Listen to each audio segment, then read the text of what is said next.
The night my house burned down, I stood barefoot in the yard, clutching my phone with trembling hands, smoke still curling up into the black sky like it was mocking me. Sirens had faded, neighbors had gone inside, and I was left alone watching, the charred skeleton of the only place I'd ever felt safe. I dialed my mom, then my dad, then my sister, over and over, and each time the line rang until voicemail. I left messages, my voice breaking, begging them to come, to at least pick me up, to remind me I wasn't completely abandoned.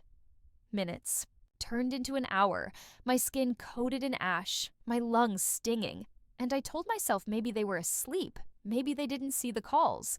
Then my phone buzzed with a notification. My sister had posted a series of photos on Instagram, laughing with a glass of wine in hand, wrapped in cozy blankets with our parents in the background, all of them smiling at a lake house I didn't even know they had rented. The caption read, "Family retreat, much needed." I remember the way my knees buckled when I saw it, not from the fire, not from exhaustion, but from the icy realization that they had chosen to celebrate somewhere else while I stood in the ruins of my life. And that was only the beginning of what I discovered. I didn't cry that night, not the way people expect when everything you own is reduced to smoke and rubble. Instead, I went cold, like someone had flipped a switch inside me. The firefighters had been kind, offering blankets and bottled water, one even giving me a ride to the nearest motel because I had nowhere else to go. But as I sat on that stiff bed, staring at my phone screen lit up with images of my family grinning in front of a fireplace that wasn't mine, all I could think about was how deliberate it had to be. They knew. They knew my house was gone. They'd seen the smoke. It was on the local news within minutes. And still, they clinked their glasses together while I stood outside with nothing but the clothes on my back. Growing up, I should have seen it coming. My sister was always the favorite, Ashley, the golden child, the one who never had to earn her parents' approval because it was handed to her like a birthright. I was the reliable one, the fixer, the one who stayed behind to help Dad repair fences while Ashley went to the mall, the one who cleaned up after family dinners while she disappeared upstairs.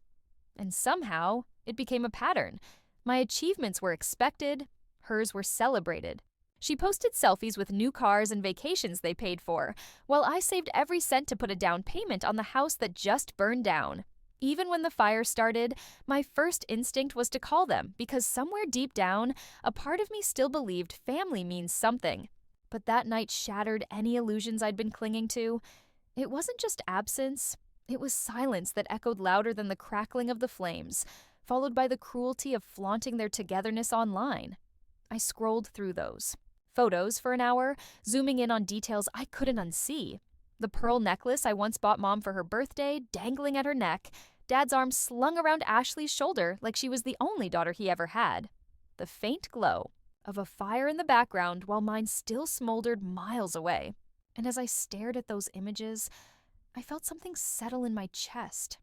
Not grief, not even anger, but a clarity so sharp it cut through everything else.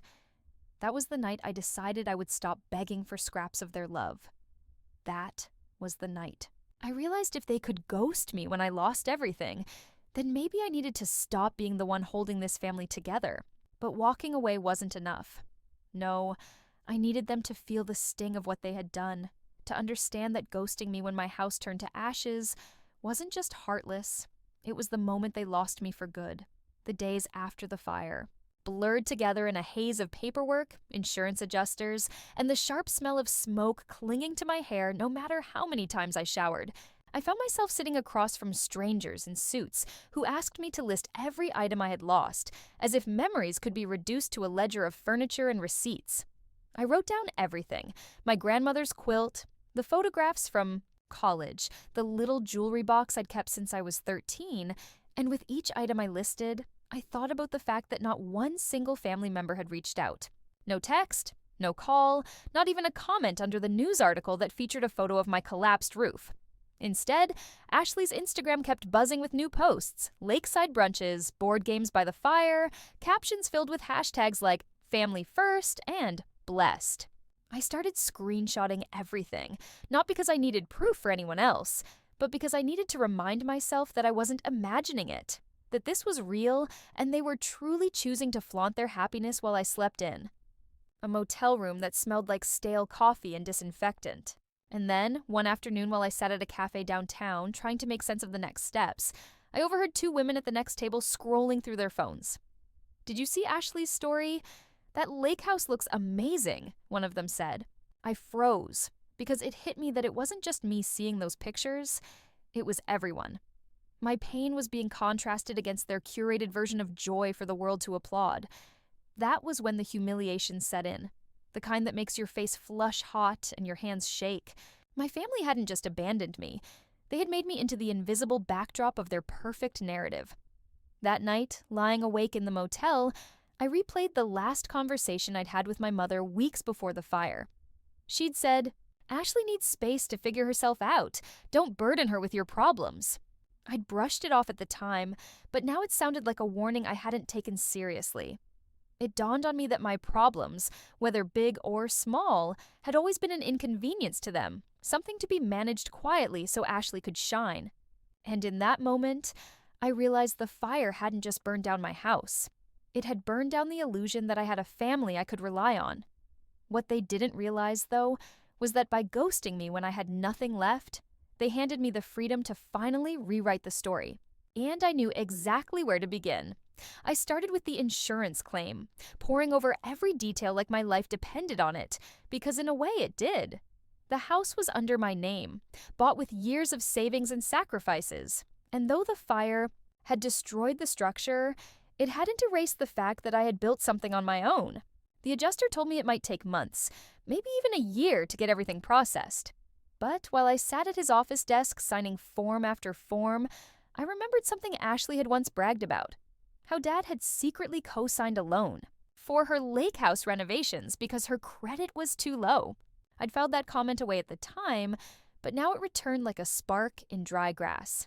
If my parents had tied themselves financially to Ashley, that meant there were records, paper trails, and if they could abandon me, I could use those very threads they left dangling. I requested every statement tied to my name, every insurance detail, every clause, and while the paperwork stacked higher, I started seeing connections. Ashley wasn't paying for the lake house entirely on her own. My parents were funneling money through accounts that had tax implications they clearly hadn't accounted for. And the more I uncovered, the more I felt that strange calm again, that clarity. They had ghosted me when my life was in flames, but they had left themselves wide open in ways they probably assumed I'd never notice. I wasn't just going to walk away from them. I was going to make them answer for everything they thought I would stay too loyal to touch. At night, I would sit in that motel room surrounded by binders and envelopes, the glow of my laptop casting shadows on the walls, screenshots pinned in folders like a detective piecing together a case. Every "nice family first" caption Ashley had written became another nail in the coffin of their curated image. Because behind those photos was debt, fraud, and favoritism so blatant it was almost laughable. And as I watched their lives unfold online, my plan grew sharper. They wanted me invisible, erased, forgotten, but I wasn't going to disappear quietly. I would make sure that the same silence they gave me when I stood in front of my burned-down home would come back to them tenfold. And when it did, they wouldn't be smiling in their lake house photos anymore. The first real crack came when I contacted a lawyer. I walked into his office with nothing but a stack of papers, screenshots, and a calm determination that startled even me.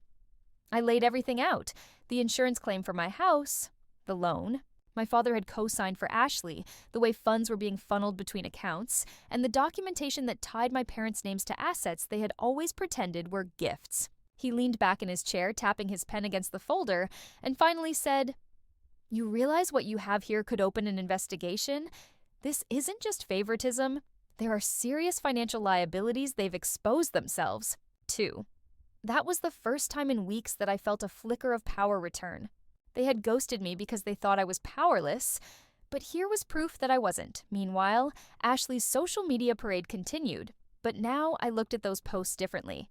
Every wine glass, every boat ride, every smug smile was funded on shaky ground, and I had the receipts to prove it.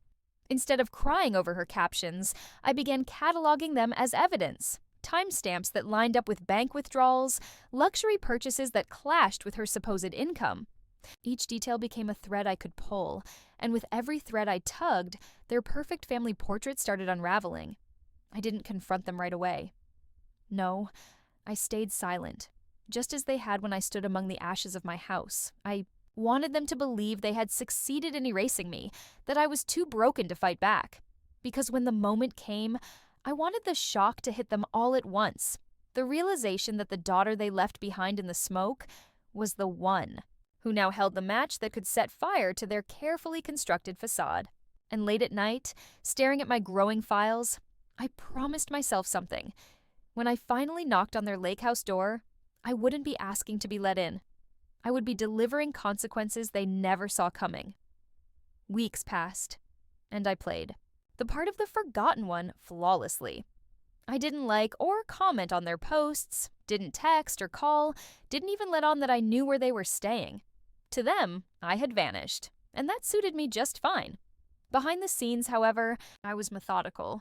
The lawyer had introduced me to a forensic accountant, a woman with sharp eyes and a sharper tongue, who took one look at the files I'd collected and said, "Oh, they've been sloppy. This won't hold up under scrutiny."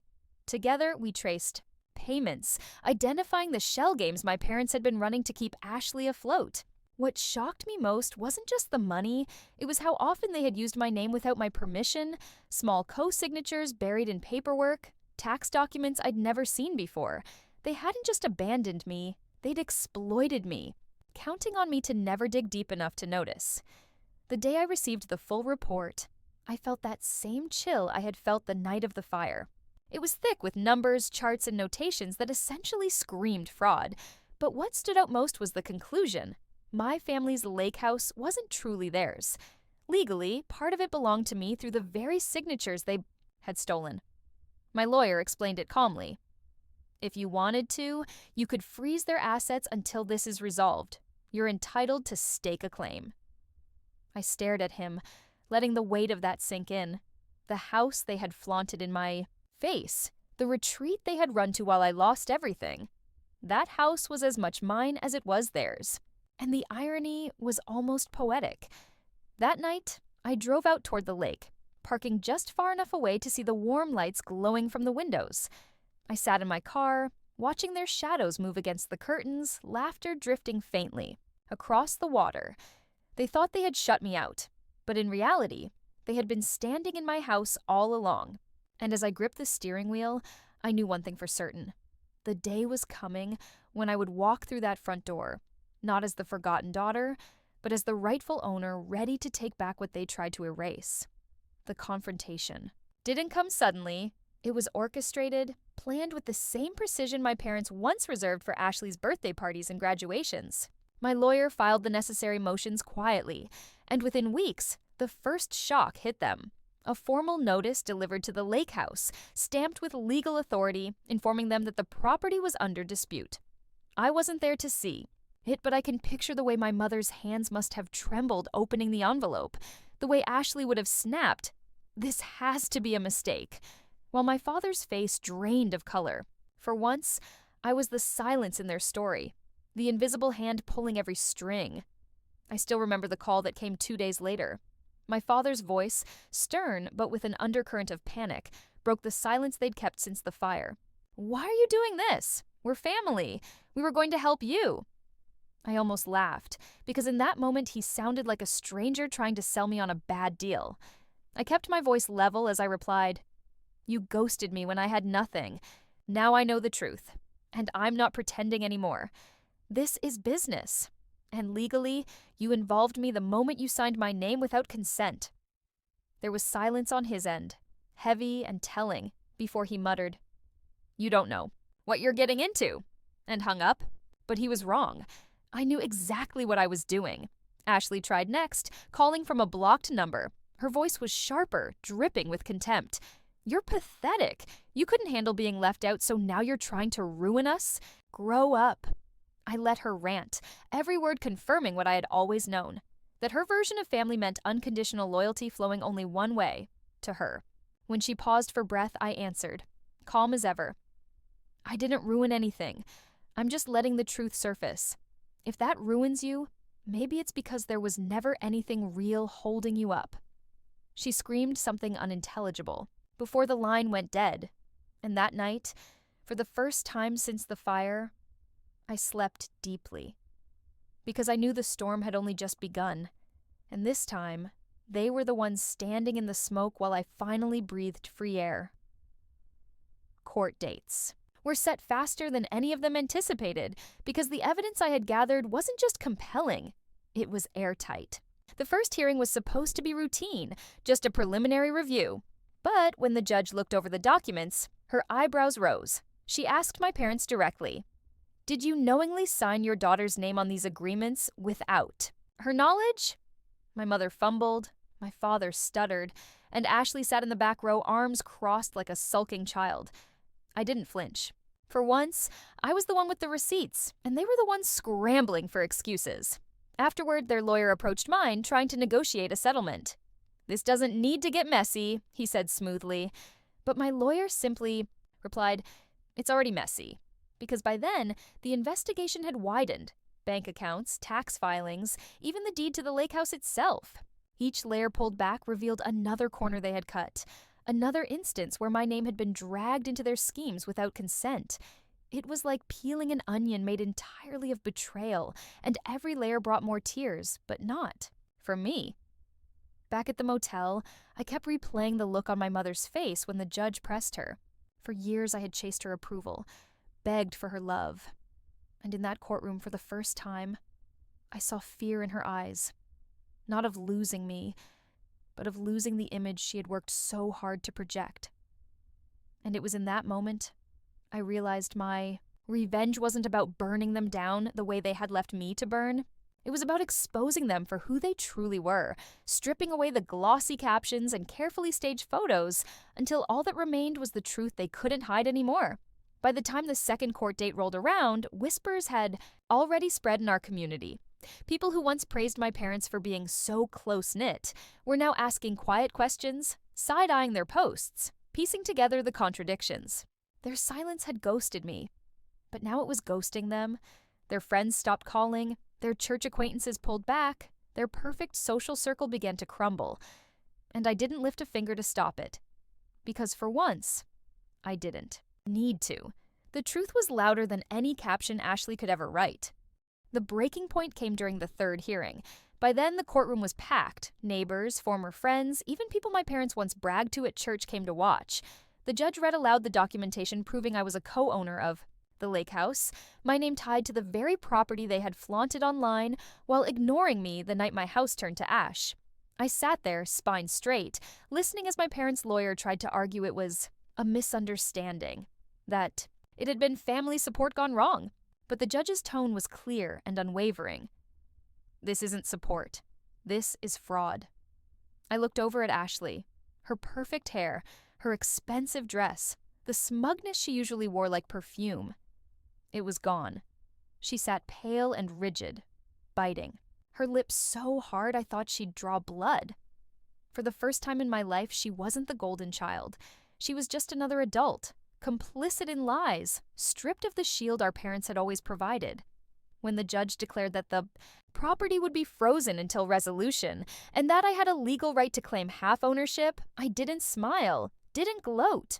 I simply nodded, because inside, I knew this was bigger than any one victory. It was a declaration that I was no longer their scapegoat, no longer invisible. After court, my father tried to catch me outside, his voice cracking as he said, "We can fix this. Don't destroy the family over mistakes." I turned, meeting his desperate eyes, and answered with the same calm they once left me in on the night of the fire. Family isn't destroyed by the truth. It's destroyed when you abandon one of your own. And you did that long before this courtroom. His face crumpled, but I didn't stay to watch him fall apart. I walked away, and with every step, I felt lighter. That evening, as I sat on the edge of the motel bed, I thought back to the ashes of my house. The fire had taken everything material from me, but in its place it gave me something stronger, the clarity to see my family for who they really were, and the courage to stop chasing. Love that was never given freely.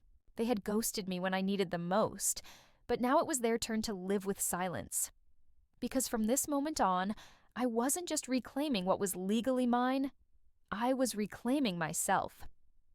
Months stretched into a slow, relentless battle. Each hearing peeling back another layer of the lies my family had wrapped themselves in, the lake house that had once been their pride, and Ashley's Instagram backdrop turned into the centerpiece of depositions and legal filings, its walls echoing. Not with laughter, but with the cold language of ownership disputes and asset division. I learned more about my family's finances than I ever wanted to know. How Dad had rerouted retirement savings, how Mom had signed her name on documents she didn't understand but pretended to control, how Ashley had demanded renovations and upgrades she couldn't pay for, leaving everyone else to carry the debt. And buried in those papers, highlighted in yellow by my lawyer, was the undeniable truth. Without my forged consent, the house would never have been secured in the first place. They had needed me, even as they ghosted me. And that irony became the sharpest blade I carried into every courtroom. I stopped checking Ashley's social media around this time, not because I couldn't bear to see it, but because there was nothing left to envy. Her captions grew shorter, less confident, her posts less frequent. The likes dwindled, the comments shifted from family goals to hushed questions about the case. They were unraveling in real time, and the audience that once applauded their curated lives was now watching them crumble. The lake house parties stopped, the invitations dried up. The same people who toasted wine glasses in their living room now avoided them in grocery store aisles. And every time I drove past the charred remains of my own home, still waiting for rebuilding, I felt a strange sense of balance, like the fire had burned more than wood and shingles. It had scorched illusions, exposed fault lines, and left me standing stronger than before. There were moments of weakness, I'll admit. Nights when I lay awake wondering if I was becoming too much like them, wondering if revenge had swallowed me whole. But then I'd remember that first night, the silence of unanswered calls, the laughter frozen in those lake house photos, and the resolve would return. Because this wasn't about cruelty, it was about survival. It was about making sure they couldn't ghost me again, couldn't erase me while using my name to build their empire. I wasn't taking something from them. I was reclaiming what had been mine all along. By the time the final hearing was scheduled, I walked into the courthouse not as the forgotten daughter, but as someone entirely new. Self-assured, unshaken, untethered from the desperate need for their approval. The judge's chambers were filled with stacks of files, each one a testament to how far my family had fallen, each one a reminder of the nights I had spent piecing this case together in a cheap motel room. And as I sat there waiting for the gavel to fall one last time, I knew that no matter the outcome, I had already won. Because the girl they left standing in front of a burning house was gone, and in her place stood a woman who had taught herself never again to beg for a family that was perfectly capable of watching her burn. The final ruling came on a gray morning, the kind where the sky feels heavy enough to collapse. I sat in the courtroom, hands folded, listening as the judge read through the findings. Fraud confirmed, signatures forged, financial misconduct undeniable. When she reached the conclusion, her voice cut clean through the silence. The claimant is entitled to half ownership of the disputed property, with authority to liquidate or retain as she sees fit. The gavel struck once, sharp and final, and just like that, the lake house, the place where my family toasted each other while I stood in ashes, was legally mine as much as it was theirs. But unlike them, I didn't need it. I didn't need to cling to walls built on lies. Within weeks, I put my share up for sale, forcing their hand, and when the papers were signed and the money transferred into my account, I felt no regret. I wasn't interested in holding onto the house that had symbolized my erasure. I was interested in building something entirely my own. My parents tried one last time to sway me. My mother showed up at the motel, her face lined with exhaustion. I'd never seen before, clutching a casserole dish like it could erase everything. "We're still family," she whispered, her voice trembling. I looked at her, really looked, and realized she wasn't apologizing for abandoning me. She was apologizing for being caught. And so I said the words I had carried like a stone in my chest since the fire. Family doesn't leave you to burn. I closed the door before she could answer, and for the first time in my life, I didn't feel guilty about it. With the settlement money, I bought a new house. Not grand, not flashy, but mine. I filled it with pieces that mattered. A quilt, like the one I lost, framed photos of the life I was choosing to build, bookshelves heavy with stories of resilience. When the wind rattled the windows at night, I no longer heard the crackle of flames or the echo of unanswered calls. I heard my own, quiet strength. I rebuilt not just walls, but boundaries. And in doing so, I discovered a peace my family had never been able to give me. Sometimes people ask if I miss them, if I regret dragging everything into the open. The truth is, I miss the idea of them, the version of family I once believed in. But I don't miss the reality. Because the reality is they ghosted me when I had nothing, and that silence told me everything I needed to know. Now, when I see Ashley's name pop up on social media, it's a ghost of another kind. Likes dwindled, followers gone, her perfect image cracked. I scroll past without a second thought, because I don't need to watch her anymore. I don't need to watch any of them. The fire may have taken my house, but it gave me something far greater. Freedom. Freedom from chasing love that would never come. Freedom from being the invisible daughter. Freedom to build a life where I am not waiting for anyone else to choose me. And if there's one thing I've learned through all of this, it's that sometimes the cruelest silence is also the loudest truth. My family ghosted me when the flames rose, but I walked out of those ashes stronger than they will ever be. And I will never let them forget that it was the daughter they erased who finally closed the book on them for good.